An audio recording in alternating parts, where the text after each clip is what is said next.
In this video, guys, we're going to show you absolutely everything you need to know from how to breed royal pythons. Right from the very start, what to do with the females, all the way through the breeding process, what to do with the eggs when you get the eggs, and then the babies at the end of it all. We're going to teach you everything you need to know in this video right now. Cue the intro. Have you got a royal python?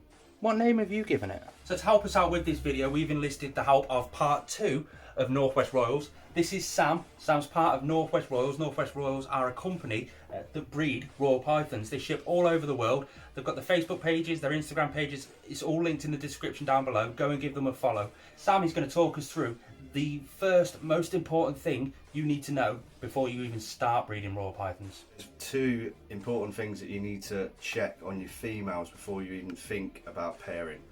One of them is going to be the weight. The other one is going to be the age. Normally we tend to leave it at least till their third winter. For instance, if they're born in June, you're going to wait for that winter, the following winter, then coming into that next season, she will probably be good to go, providing her body condition is good, she's eating well. You also need to check that the females over about 1500, just over 1500 grams, a healthy looking body, some nice girth to her. Coming back to the males, they can breed a lot sooner. You know, they can breed from about 500-600 grams if they look healthy and they're feeding really well, and they're pretty much going to be good to go. So another really important thing you need to look out for and keep on top of is you're going to need to get your temps right. Some breeders drop their temps just to imitate the natural temperature drop out in the wild. We personally don't drop the temps. I just try and control the ambient air temperature in this room. I have mine all set at about 88-89 degrees, and that is it's a sort of perfect temperature for follicle growth. So that's another main thing. You need to get the environment right, you need to get your temperatures right, and you need to make sure your females are banging. But this is absolute classic example of a female that's just hit 1500 grams. She's eating really well. I know she's well old enough. I know she's probably about 4 years old. She was a slow grower, but I'm going to be happy to put in a male to her now. Now you wait to see the male that we're going to put with her. And this is the male.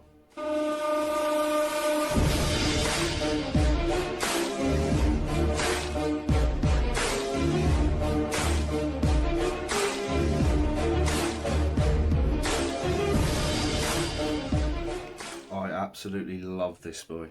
He's a GHI banana. Now we're simply pairing these together for future projects for us.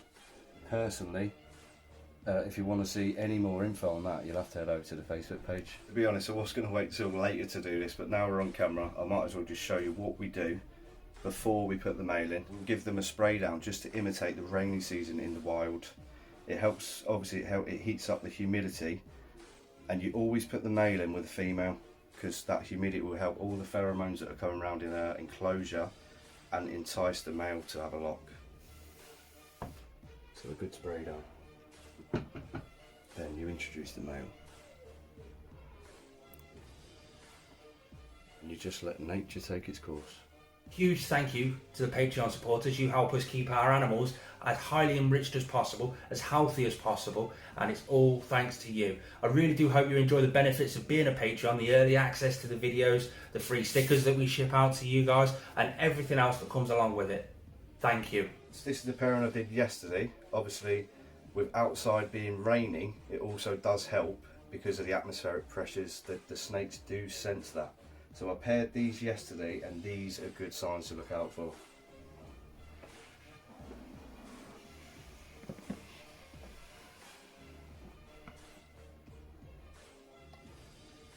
Now to me, they look compatible. They're doing the song and dance. The dance with no pants. Yeah. So like them two there, that's one of the good signs. They're cuddled up together, they look nice and cozy. The bad sign is, if you see them at the opposite ends of the tubs, you need to be patient, don't get me wrong. You can keep trying to pair them, but some are just not compatible. So for example, if you go in the tub and they are opposite ends, try and leave them for about 48-72 hours, because they might decide to have a little venture around and, you know, get a bit interested in each other a bit more. It doesn't happen straight away. Sometimes it does, don't get me wrong, but with With males and females that seem separated, just take your time. Just keep at it. So here in the UK we call them royal pythons. Over in the States they call them ball pythons. What do you call it? Let us know in the comments down below. If you do witness a lock, obviously just leave them to the business. Let them get on what they need to do. Once they've dislocked, take the male out and put him back into his enclosure. You need to keep a close eye on him now, because sometimes a male can go off the food. If he is going off food and starting to drop weight as you're going through the process of continuing breeding him, I suggest pulling him out. Now after a lock with the females, they know now that there's a male around, and you will find that their feeding response is ridiculous. So when you're feeding, just be careful. They can tend to be over aggressive towards feeding, but you've got to remember they're building their follicles in their body, so they're going to want as much calories as they can get. Once you've witnessed a lock and you've taken the male out, you need to be looking at a time scale or a schedule to keep pairing them two together. We tend to leave it every 2 to 3 weeks, then we'll reintroduce the male, just so we're getting them locks. And as she's producing her follicles and hitting that final stages, we tend to pair up probably once a week, just to make sure that them eggs are going to get fertilised. A really good sign you need to be looking out for once you've done all your pairings and it's getting to that final latest stages, you'll find that the female, she'll generally tend to go off her food, which is a really, really good sign. It means she's building them follicles, that they're getting large inside her, and she's like that, whether to eat, because she might not have enough room to get that meal in her. At that point, I'd offer her probably a smaller rodent than what I'd be normally feeding to her. If she doesn't take that, you know you're onto a good thing. The next thing you're going to look out for is ovulation. And the ovulation is unmistakable. We'll put some pictures in just so you can actually see what an ovulation looks like. You won't miss it, honestly, trust me.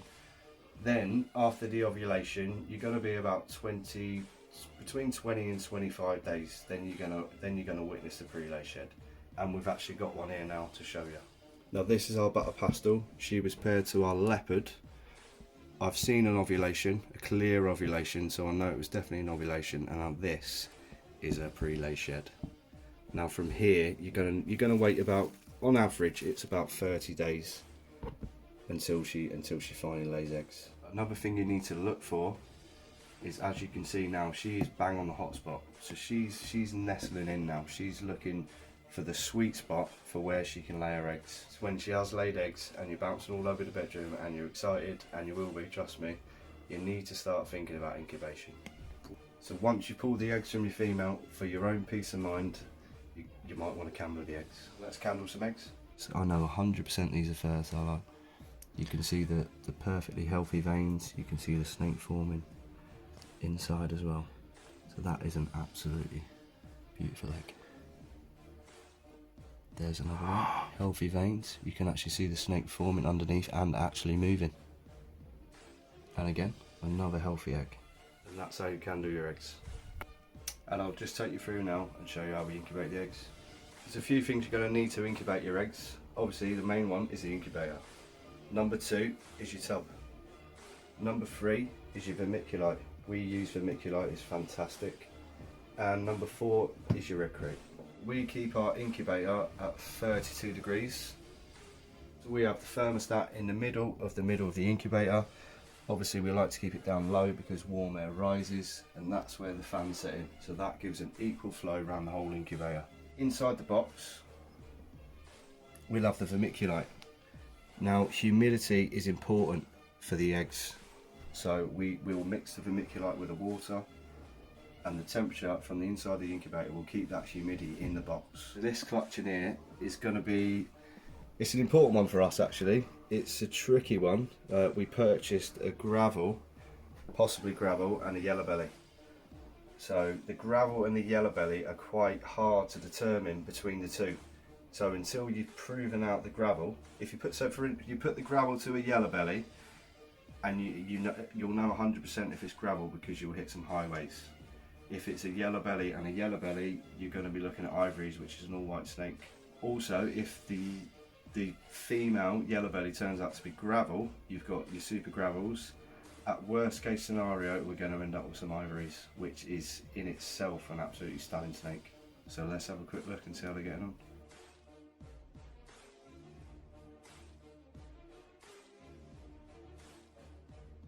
Between 55 days and 60 days, you're going to see your eggs pipping. When I say the term pipping, it's an exciting time. Pipping is basically when you're going to be seeing your little baby head break open his egg. Once that first one's out and he's out of his egg, he will generally entice the rest to come out, and within about 3 days you're going to be looking at a healthy clutch of babies. Once all the babies are out the eggs, you're going to want to set up the hatch box. All we do is we've got paper towel in. You just want to give it a good spray down. You need to keep this moist. Last thing you want is to be trying to deal with hatchlings getting stuck sheds off, so you need to keep it nice and moist. You're going to want to add a water bowl in as well. And that is basically all that needs to be done. This is his first shed. Generally they'll have a shed within 5 to 7 days. Then you can look at moving them into their individual tub like we've got here, and then within 2 to 3 days we'll try and offer it their first meal.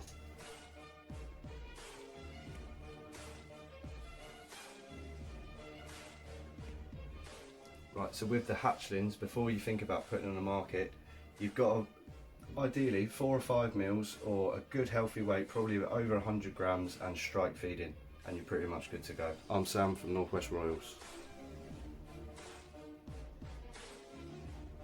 So that's the end of the video. Thanks for tuning in. Massive thanks to Sam from Northwest Royals. All of his links to his Facebook, his Instagram, it's all down in the description down below. If you have learned something, hit the thumbs up button and say hi to us down in the comments down below.